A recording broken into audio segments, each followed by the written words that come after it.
Hi,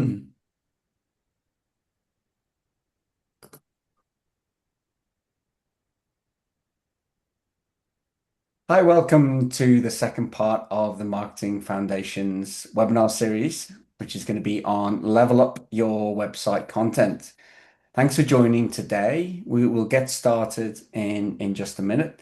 My name is Matt Wilkinson. I'm with Pillar and Scroll. I will just be in the background today. So if you've got any issues, any tech stuff, just message me through the chat. Um, Paul and Jess are going to be taking you through this session today. If you have any questions for them, again, you can use the chat or the Q&A. I'm probably going to just store those up and ask them at the end of the session, but feel free to ask them and we might, if it's something that we can answer during the session, we can maybe do that in the chat, but there will be time for a Q&A at the end. And we really want feedback, so yeah, keep that coming in. And I'll just give everyone a chance to join. Thanks, Nick, saying chat has been disabled. We will sort that out for you now. Let me have a look. I'll get that fixed up as soon as the webinar starts. Thanks for letting us know. But yeah, we've got the Q&A window as well, so we know that's working. So thanks for testing that for us. Okay. We'll get started with the session today. I'm going to hand over to Paul. Like I say, you keep your questions coming in. I'll be in the background if you've got any issues. Use that Q&A window. Thanks, Matt. I'm going to get straight into it. So last week, I asked you the question at the end of the session for just to give you something to think about, and it was to help prepare for today's session, and that is thinking about your goals and how you break that down. It's what kind of ideal clients and matters do you actually want to be doing? So if you have your goals and you have the types of clients and the matters that you want to do, it's going to make everything in marketing so much easier. So it's going to dictate the type of referral partnerships you need to have, the type of content you need to have, where you're going to go spend your marketing time and efforts. Generally also makes it cheaper and there's a lot less waste as a result. So I wanted to do a quick recap of what we covered last week. And last week I introduced you to Rosie. And Rosie is an amazing lawyer, but she's not getting as much work as she'd like. And she's frustrated by all the different ways that she can grow a practice. And this is a pretty common scenario. As I said, there's plenty of work out there. There's actually more work than there is supply, lawyers to do the work. But some people aren't getting their fair share. And most growth methods are quite time consuming, as I said. They're expensive, sometimes they're both, and they don't really take into consideration the constraints that lawyers have, which are usually lack of time, have small budgets relative to other industries. So lawyers don't have the same budgets as, say, businesses in other industries. And I find most lawyers don't have a lot of desire usually to become big self-promoters. So last week, I suggested this strategy that not only simplifies everything and works with those constraints, but it's been proven over and over to be incredibly effective for the most successful lawyers. And that strategy is, quite simply, is attract as many high quality referrals as possible and then convert those referrals into initial conversations. And really just a two-part strategy. So the first part of the strategy is attracting the high quality referrals. And I talked briefly about, well, why referrals? And I think the core reason is that is the overwhelming majority, of how people find a lawyer. And that goes across all practice areas, is they seek referrals. When you're trying to win clients directly from, say, ads or other types of sort of promotional marketing, it can be expensive, time consuming, but can also spend an enormous amount of time and energy filtering out really poor quality leads.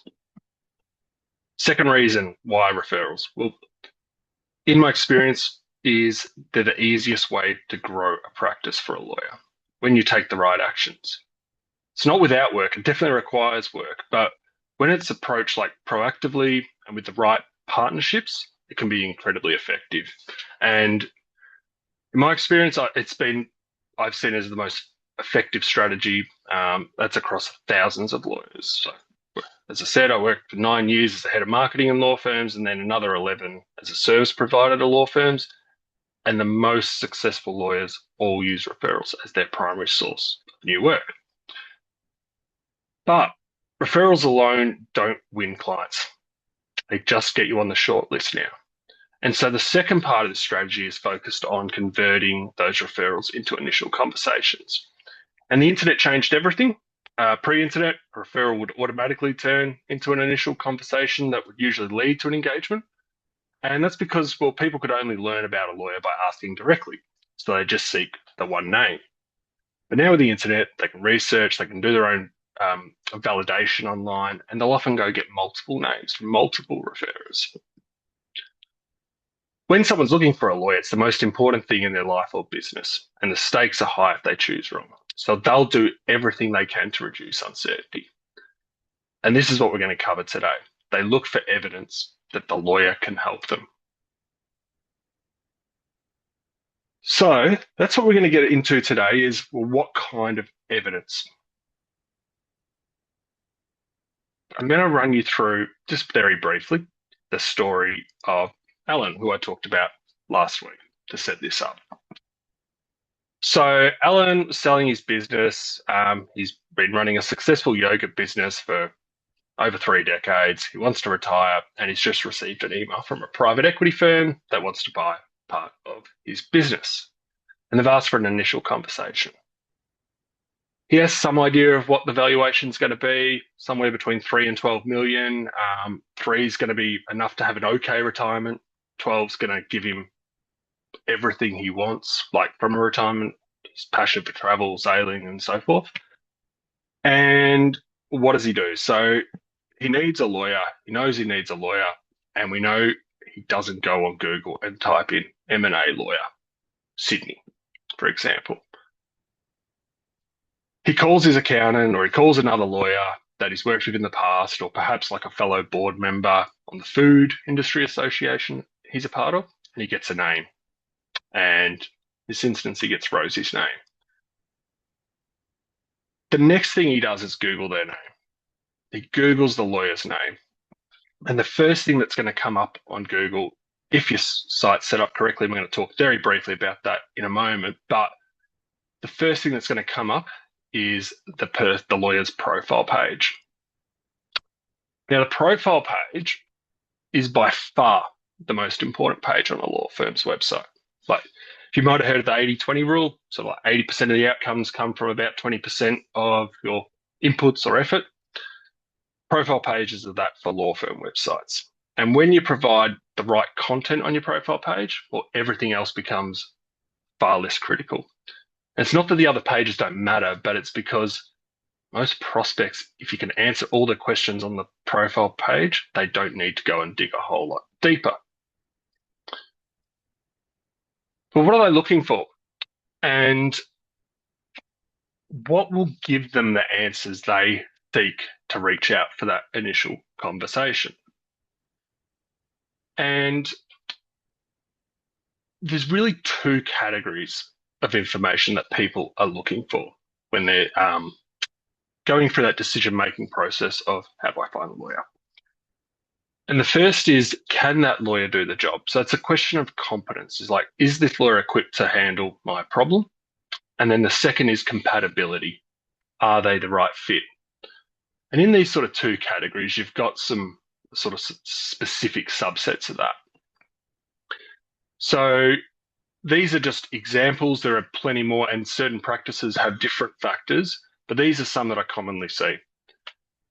So people are looking, does this lawyer have specialized legal expertise? So do they have that specialist expertise for their problem? Relevant experience. So this is sort of going beyond the expertise, and this is really going into the, well, what matters have you handled?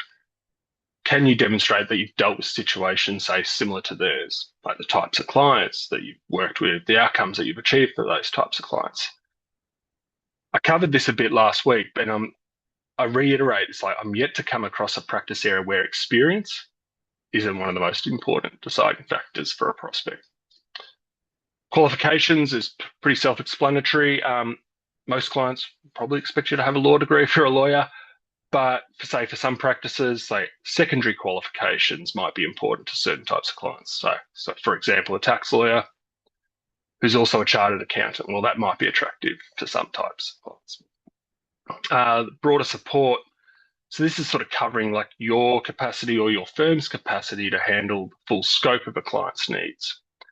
And by way of example, say like a big pharma client running like a huge litigation case, they'll want to see a large team. But for a lot of practices, that sort of broader support isn't really that relevant. They don't really care that the firm can do all these different things. If we then move over to compatibility, like, are you the right fit? So approach and style can be really important. And, it's talking about how you communicate, like how you work and how you communicate might sort of include like your approach to say things like disputes. So is you more of a settle or a fighter or aggressive or collaborative? How you might be communicating with people, that sort of, maybe even like the personality, like are you formal or informal? And prospects want to know, like, okay, what kind of lawyer? Like, how is this going to go? Proximity, self-explanatory. Are you in the right jurisdiction? Can they come and visit you at the office? That is important to some clients and not so much others. Pricing is important to pretty much everyone, but so people want to know about fee structure, how you charge, is there different options, those sorts of things. So we want to think about, well, what's important to our prospects? And if we have an idea of who our perfect clients are, who are our ideal clients, what are the perfect kind of matters we are, this becomes a lot easier. And so an exercise, and we can do this, something to do post-webinar, is to actually rank what is important to my prospects with that sort of perfect client, perfect matter in mind. And we might, in this case, there's 7 attributes. So you might go, okay, 1's the lowest, not important, 7 being the most important. And what I'd suggest you do is go through that exercise and rank, okay, what is the most important thing to our prospect? But, and I suspect I think this is the most important slide today. And I'm going to ask you to consider this because this one sort of trips up lawyers all the time. And while something might be really important to a prospect, which is why I want you to do that exercise first, often their ability to assess whether you're strong in this area or not can be completely at odds. And that's especially true before they've reached out for an initial conversation. So let me give you an example of that. So most prospects that seek a lawyer will want their lawyer to have deep, specialized legal expertise in their issue. If they've got an employment law issue, they want to know that this lawyer is very good at employment law. No doubt about it. But most prospects will have absolutely no idea on how to assess that if you do or not. So an experienced general counsel for, say, like a publicly listed company has a pretty good idea of working out if a lawyer is technically brilliant, but most people have no way of making that judgment. Pricing would be another example of that. But as I said, most people, price is important. But if you don't have your pricing on your website, which very few lawyers do, how do they know? So it's not very accessible. So we don't just want to think about importance. We also want to think, can our perfect kind of clients actually assess this information? And then what we want to do is just give them a score out of, in this case, it's 7. And this is going to help dictate the type of content we have in our profile page. So if we take that example of Rosie, Alan, so Alan's looking to sell his business, Rosie's lawyer. If we're in Rosie's shoes, we might rank the importance and accessibility like this. So in the top right-hand quadrant, we have relevant experience being really important and quite easy to assess. In the bottom right-hand quadrant, we have practice expertise. being like the most important, but really hard to assess. Same with pricing. And so what we want to focus our profile content is in that top right-hand quadrant. What are the things that are important to a client, but also that a client can go, okay, I get it. This is the right person. This person can help me. They've got the competence and they have the compatibility. So really the question is, well, how do we include profile content that matches what our ideal prospects want to know about us? And I thought this would be a good opportunity to give you some ideas to consider. So some types of evidence that might, in this instance, demonstrating experience was important. So you'd all be familiar with testimonials. A lot of lawyers do feel uncomfortable putting testimonials, but you can always anonymize them, remove photos, remove the name of the company or the person's name, use initials, that type of thing. They can be quite valuable. But to a whole new sort of level of value is like a full case study. That can be really a really good way of sort of showing what the problem was, how you came up with a solution, and what the sort of final outcome was. Case studies can be quite complex to do, but when done well, they can sort of serve you for years and years and give people a really good idea of, okay, this lawyer knows what they're doing and they have clear experience in a similar sort of problem. Tombstones is another example. So for more transactional practices, say like M&A or litigation, we often see firms will use like tombstones. This sort of on the left-hand side there. Bit of a sort of quick overview of what happened in the deal. Something we see more and more of that lawyers are doing are what I'd call experience snippets. And they're kind of like an amalgamation of experience. So they're often used when like a lawyer doesn't want to necessarily name a specific client, but they might use this to sort of show a pattern of the type of outcomes they get for clients or the types of clients they work for. So the first example there is it's an employment lawyer working with health industry organizations. In the second one, it's a criminal lawyer that helps with helping people in professions that might lose their ability to practice. And what it's doing is just demonstrating, okay, can't name my clients, but I can name the types of work that I do. Some other things that you might include might be previous work experience. So maybe it was a career before law, or it could be a career in-house or whatever it might be. You could also include like sort of market relevant external roles, like board roles, that type of thing. Or if you've done external speaking and writing. They're just some of the ways you can demonstrate your experience. Demonstrating your approach is just like one of the compatibility things. And sort of some direct ways of how do you demonstrate your approach would be, well, actually communicating how I work. I take this approach. You can have supporting testimonials and case studies that actually talk about the approach, not just the case. I've seen those sort of case studies work really well with video. Process descriptions or process charts can be another way of demonstrating your approach. So a lot of firms will have like PDFs of, okay, this is going to happen, then this is going to happen, and then this is going to happen. And there might be sort of, a decision tree. FAQs are another really valuable way of demonstrating your approach. The more subtle ways of demonstrating your approach, contact details is one of the more underrated ones.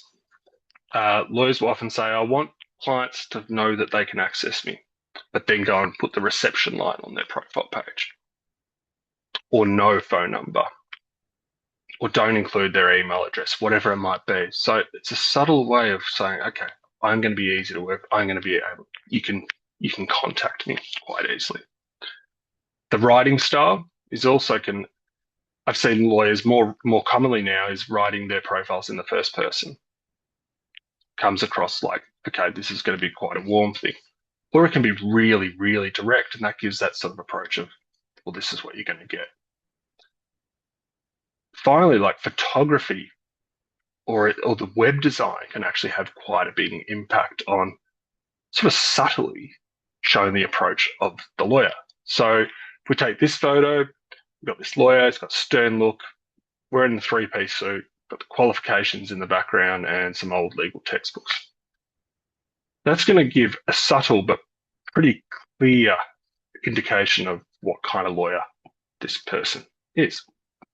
Whereas if we take same person, brighter background, smiling, the photographs on the shelves and some plants and so forth, less formal dress, that gives, again, another subtle hint as to what kind of approach this lawyer is going to take.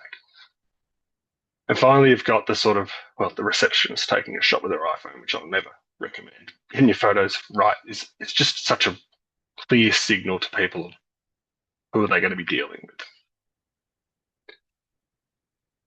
So that was the profile page. I'm going to briefly talk about the rest of the site. Sometimes when people make a referral, they'll mention the firm name. Most of the times they'll mention the lawyer's name, but sometimes they'll refer the name of the firm. And when they do that, the person goes on Google and searches for the firm name. And front and center will be the firm's website and the Google reviews and sort of the map pack on the right-hand side. Now, talking about Google reviews can be an entire webinar in and of itself, but with brevity in mind, I thought I'd just cover a few points there. Generally speaking, Google reviews seem to matter most to firms that have private clients, so family law, wills and estates, criminal law, those sort of things. They're just more likely to be read by those audiences. They matter most to firms where proximity is a big part of their identity. So I tend to see they matter more to sort of regional firms than, say, city-based firms. And there's some SEO reasons for that, but we won't cover today. I'd also say that a few negative reviews don't hurt.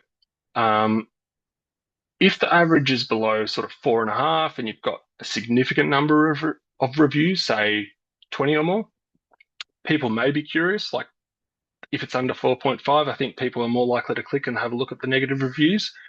But having a few, like if you had 500 reviews and it was 500 5-star reviews, I think people get a bit suspicious of that. So having a few negative ones, depending on what they say, doesn't matter too much. I've published a guide on our website and Matt will drop the link in the chat, but getting reviews removed is a lot easier than it used to be, say 2 or 3 years ago. It used to be really, really difficult. So if you have a look at my guide and if you've got some negative reviews, go through that guide, reach out if you need help. But yeah, getting them removed is, as I said, a lot easier. But on the left-hand side, we've got the firm website. And I just wanted to give you a very quick overview of how to structure your firm website.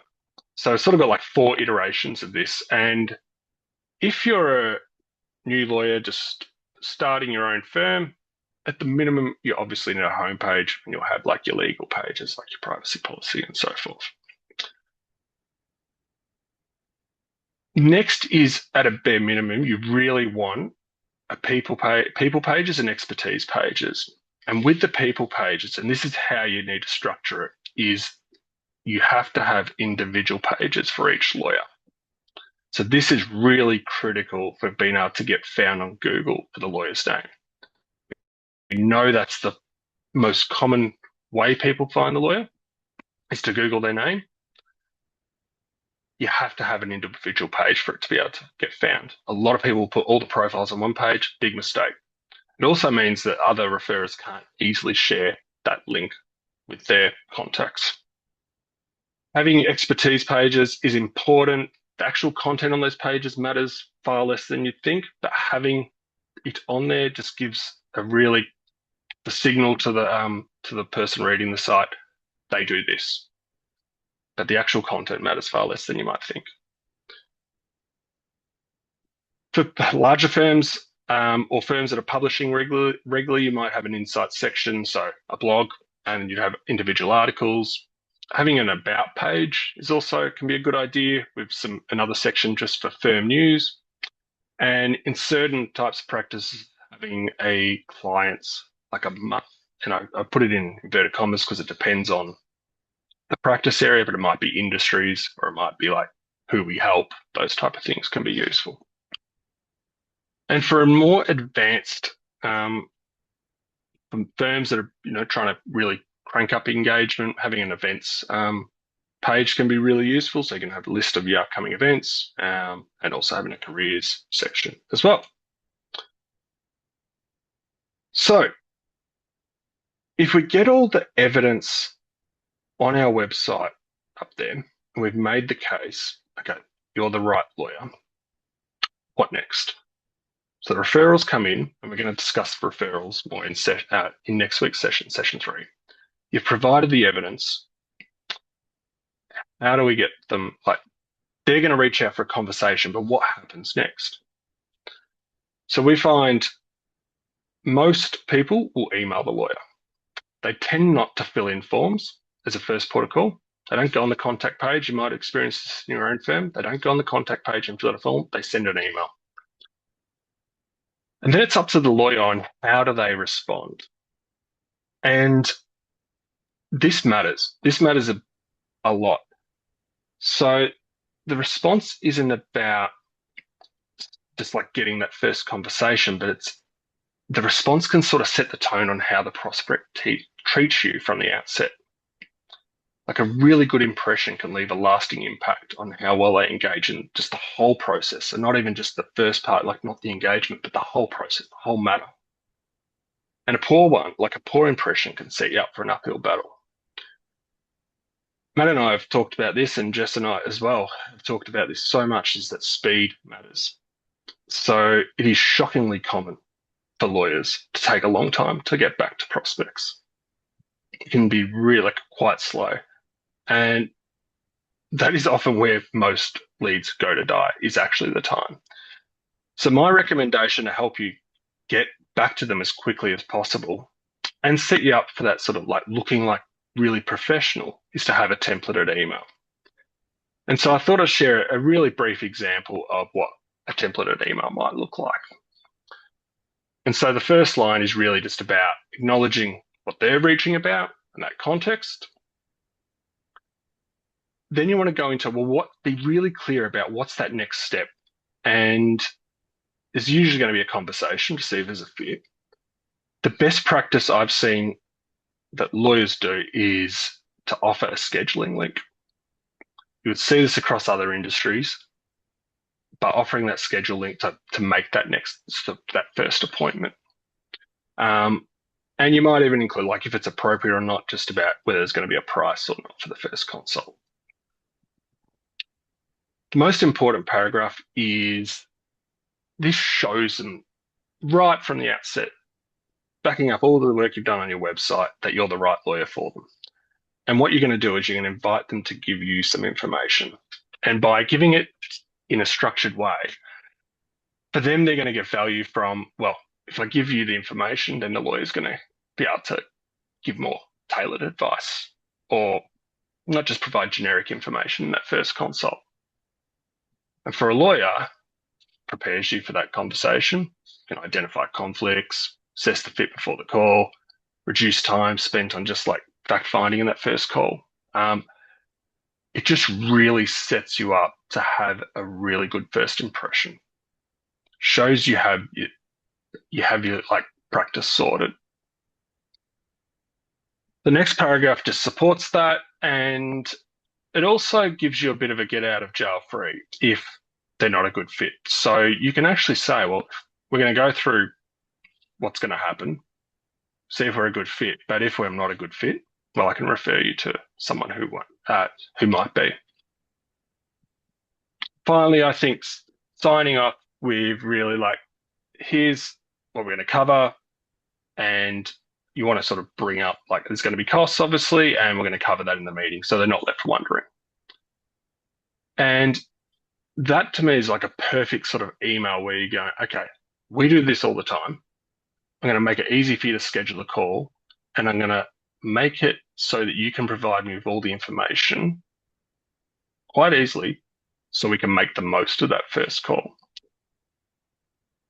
So I'm going to hand over to Jess quickly, who's going to show how scheduling and intake work in Clio Grow. Hi guys, so I'm just conscious of time, so I'll quickly share my screen and give you a very brief demo. So yeah, Clio Grow is our client intake and CRM platform. There's many features and functions which can help you plan and execute your marketing strategy. But I'm just going to focus on two, which Paul was pertaining to in the email, which is the appointment scheduler and also the client intake forms. Now, Clio is very easy to navigate. So in terms of the appointment scheduler, it's as simple as going to settings, appointments, and then just bear in mind this is one of our sales team's demo accounts. So it's already slightly built out, but you can actually create appointment types for individual solicitors, varying on certain time frames, like a 30-minute consult, 45-minute consult. So you would do that here.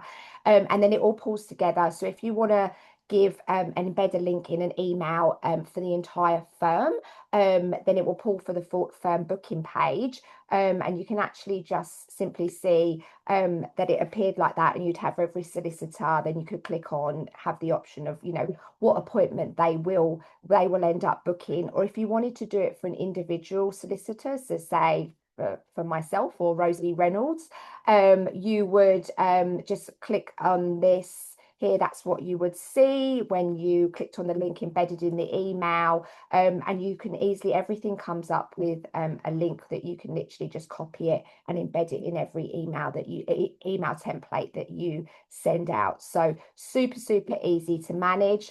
And then in terms of client intake forms, so Clear Grow has got a section specifically for forms. Our sales manager has built out quite a few, but yes, super easy. Create a new template. If you would just put, say, test here, save, and then you can just start building those intake forms, single line question, drop down options, date options. And then one I did very quickly yesterday, only took me, about 5 minutes to do, was, for an example, for a sell side M&A client intake form. So you can easily go in and edit once you've created. So these are some of the questions I entered. And again, if you want to embed that in the email template, you just would click down, make sure that form's public, copy the link, embed it into that email template, and then you've got it going out.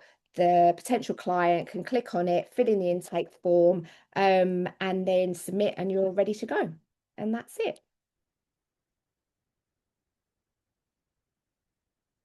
Over to you, Paul.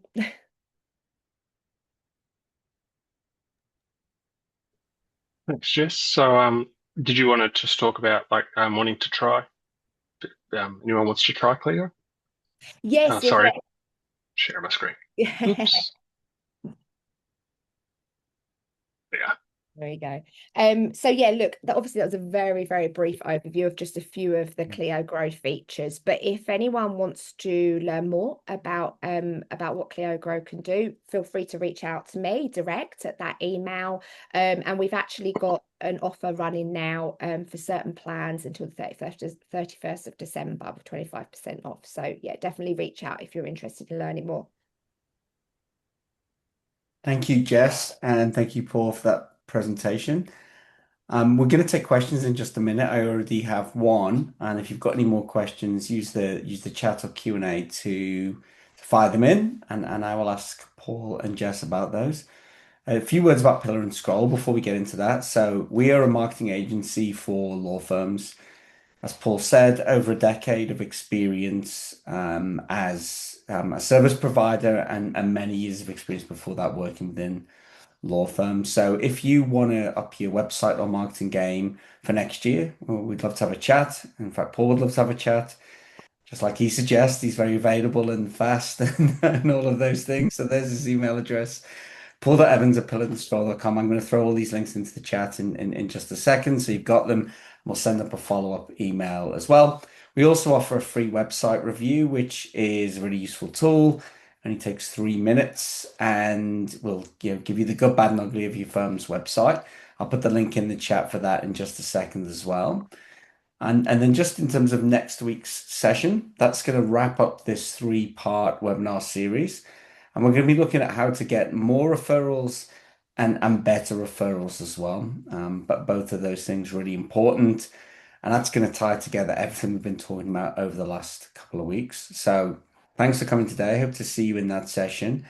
And we'll take some questions now. So yeah, I think you actually covered this in your email template, Paul, but Nicholas asked just your feedback on offering free consultations.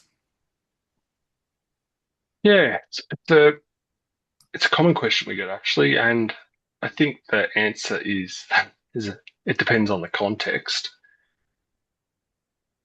Some practices it's kind of common practice. Like if you don't, you sort of it's going to be a real stumbling block because a lot of other lawyers will. But I like the idea of paid consultations up front because I think it sort of sets the tone if you're, especially if you're in that sort of more premium side of things. But I would add a caveat, which is the client does need to get value from that first meeting. And that value sort of needs to be transferable. Like it needs to be that, okay, they can go do something with that. And if I'd argue that they should be able to even see another lawyer, like, or to take some sort of action with whatever's come from that meeting. I think if it's obviously if you're running through your process and costs and stuff like that, I don't think that's something you could charge for. That's my take. I've seen firms, for what it's worth, and this goes to the intake forms, is they'll offer it free if the client provides answers in those intake forms because it makes the actual kind of consult briefer. So that otherwise it's a paid gig if they don't want to fill in the intake form. So it's something I have seen. But yeah, I think it does depend on can you provide like really significant value in that first meeting? Then yeah, I think you can pay. I think you can charge it. Hope that Got it. answers the question. Yeah, that's cool. We've got time for one more question. So, vi they've been told video is really important to Mhm. put on your website these days. It's definitely something I've heard a bit. How true is that? Yeah, I think again it depends, but video is a really good like if I talked about compatibility being one of the factors, and it could be like building rapport or kind of trying to give a signal of what your approach is going to be like. Sometimes doing that with video is so much easier, so people can kind of hear your voice, how you talk, those sort of things. That's where I've seen video work really well, is where a lawyer's like talking to the camera about what they do and how they go about it. For case studies, they can be amazing as well. Um, yeah, I think the sort of the days of the corporate video that's like kind of promotional, I think are gone. They're usually pretty sort of cringy, but yeah, on the profile pages, case studies, even in support of like articles and insights can be really really powerful. Yeah, I agree. I think if we're looking at what we've been talking about today, a Google review, yeah, people trust them, but an individual Google review, it's kind of somewhat anonymous. Maybe Yeah. one of that's a testimonial on your website, then a case study, and I think a video case study in terms of something you can trust. It feels intrinsically more Mm, trustable if you've got, a business owner saying things. I don't think anyone's going to fake that up. So I think it's yeah, it's it's powerful in that way, isn't it? great. Very good. Well, we packed a lot into 38 minutes. We'll let everyone get a bit of time from the day back. Thanks, Paul and Jess, for that session today. Thanks, everyone, for coming along. And we look forward to hosting you next week in the final session on referrals. Have a great Thank you, rest. everyone. Bye.